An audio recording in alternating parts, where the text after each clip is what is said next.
제일 중요한 미용학적 소견이 수술 전에 비해서 나빠졌다면 가장 큰 수술의 기대, 수술의 목적이 없어졌다고 볼 수 있겠습니다.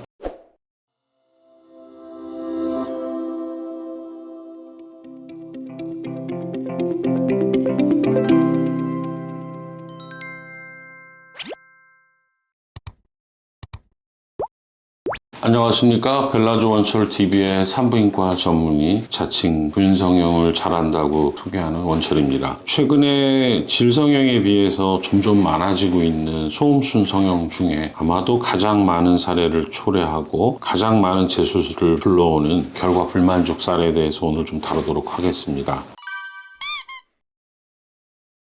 소음순 수술을 할 때는 여러 가지 이유가 있을 수 있습니다. 사실은 과하게 소음순을 조장 수술을 많이 하려고 하는 욕심에서 이게 염증을 유발하네, 이러한 것들로 인해서 활동을 하기에 불편하네, 뭐가 끼이네, 이런 얘기들은 충분히 이유가 될 수는 있지만 가장 큰 거는 제가 볼 때는 소음순 모양에 대한 불만족 때문에 수술을 하리라고 생각을 합니다. 환자분도 내가 수술하는데 그냥 미워서 똑같이 이뻐지려고 한다라기보다는 수술을 하고 나면 염증도 좀 줄고, 수술을 하게 되면은 레깅스 그런 거 입었을 때 표시도 안 나서 좋고, 또 성관계 중에 끼어 들어가지 않아서 좋고, 이런 이유가 많으면 수술을 해야 되는 그런 동기부여가 더 되는 거는 당연하겠죠. 그러나 제일 중요한 거는 역시 모양이 개선되기를 바라는 것이라고 저는 생각을 합니다. 개중에 소음순맥을 수술하는데 몇 번에 나눠서 하는 분들도 있다고 들었는데, 그런 사례들을 보면 아마도 첫 번째 수술로는 정확히 원하는 걸 이루어질 수 없을 때 두 번째 수술을 미리 약정을 하고 그런 과정에서 그걸 고쳐 나가려고 일종의 재수술과 새수술을 같이 하는 전략적인 방법이 될 수도 있으나, 환자 측면에서 본다면 좀 많이 불편할 수 있고 회복 기간이 훨씬 2배가 늘어나는 어려움이 있을 수 있습니다. 그거는 의사가 갖고 있는 기술이나 능력에 따라서 환자분이 그게 좋으면 그렇게 선택을 하면 될 거고요. 3번, 4번도 할 수 있는데, 가능하다면 어떤 수술이고 한 번에 환자분이 원하는 결과를 만드는 게 중요합니다.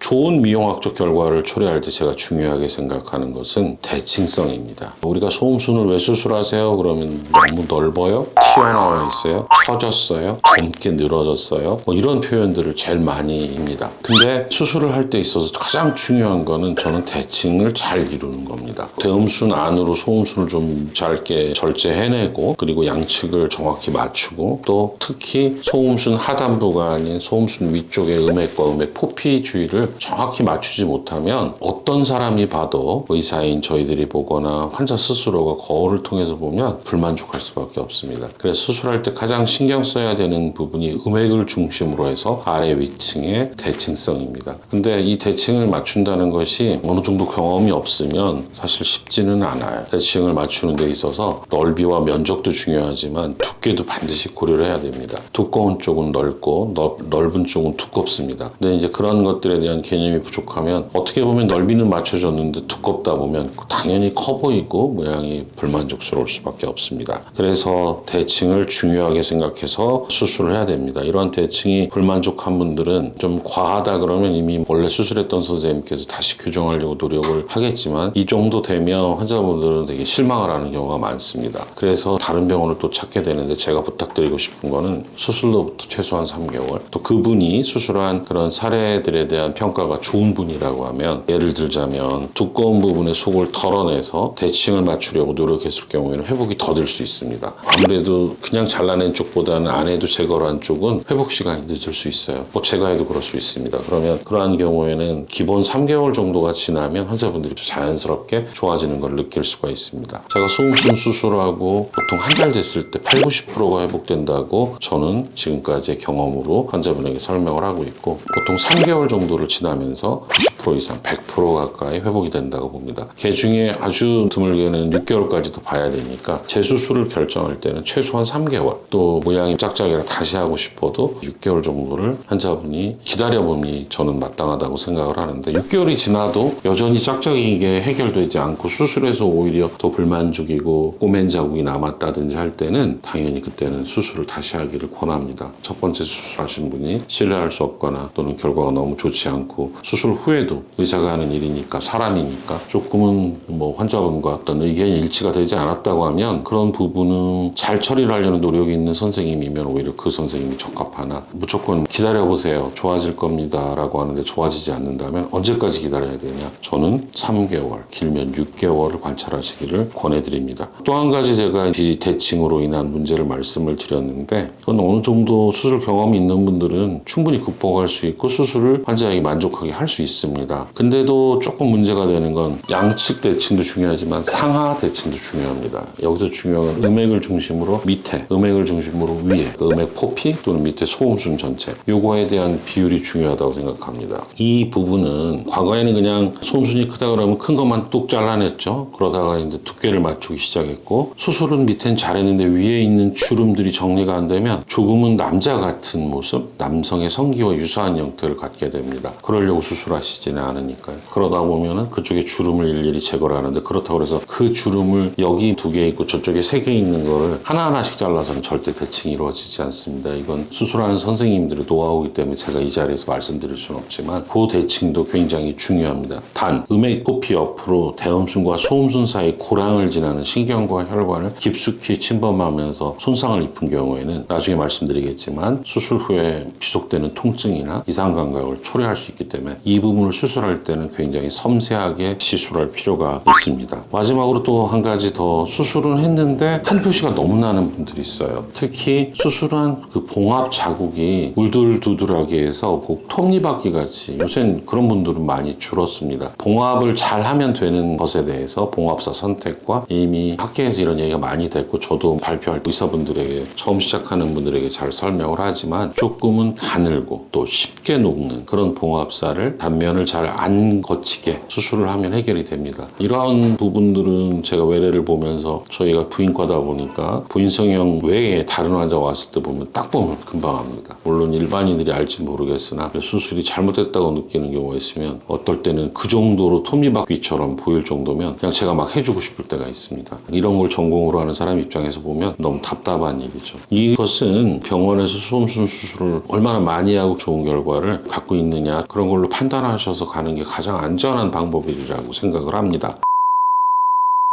오늘 말씀드리지 않은 것 중에 진짜 가장 큰 문제인 소음순을 그냥 이쁘게 한다고 다 잘라버려가지고 대음순하고 질점막을 연결하는 경우에 대해서는 나중에 따로 설명을 하기로 하고요. 자, 대칭 중요하죠. 좌우 대칭, 상하 대칭 중요합니다. 그리고 면적만이 아닌 두께의 대칭성도 중요합니다. 특히 소음순 그 위쪽에, 표피 옆쪽에 주름 제거를 대칭을 맞추면서 하는 거는 좀 기술이 필요한 작업입니다. 또 마지막으로 말씀드렸던 봉합의 과정에서 이게 우둘두둘하게 되는 거는 기술의 문제이거나 또는 수술 후 회복할 때 관리의 문제일 수 있습니까? 사실 그 문제는 쉽게 해결할 수 있습니다. 소음순은 이뻐지려고 하는 수술이고 기능적으로 다른 위생이라든지 성감에 지장을 줄 정도로 심한 분들은 없지만 그런 문제가 있다라고 전문가가 판단하면 또 같이 할 수도 있는 거지만 제일 중요한 미용학적 소견이 수술 전에 비해서 나빠졌다면 가장 큰 수술의 기대, 수술의 목적이 없어졌다고 볼 수 있겠습니다. 따라서 그런 문제로 고통받고 계신다고 한다면 재수술 뭐 어떻게 보면 첫 수술보다 더 쉬울 수도 있습니다. 그래서 그런 거에 대해서 여러분들이 고민 충분히 하시고 도움이 필요하시면 전문가들과 상의하셔서 신경이 너무 쓰이고 내가 다른 일 하는데도 지장이 있다 하면 그렇게 해서 좋은 결과 얻으시기 바랍니다. 저희 같은 경우에 앞으로 소음순 재수술 또는 소음술 다른 선생님들이 해서 불만족 사례가 너무너무 많은 것 같아서 첫 번째 하는 분들은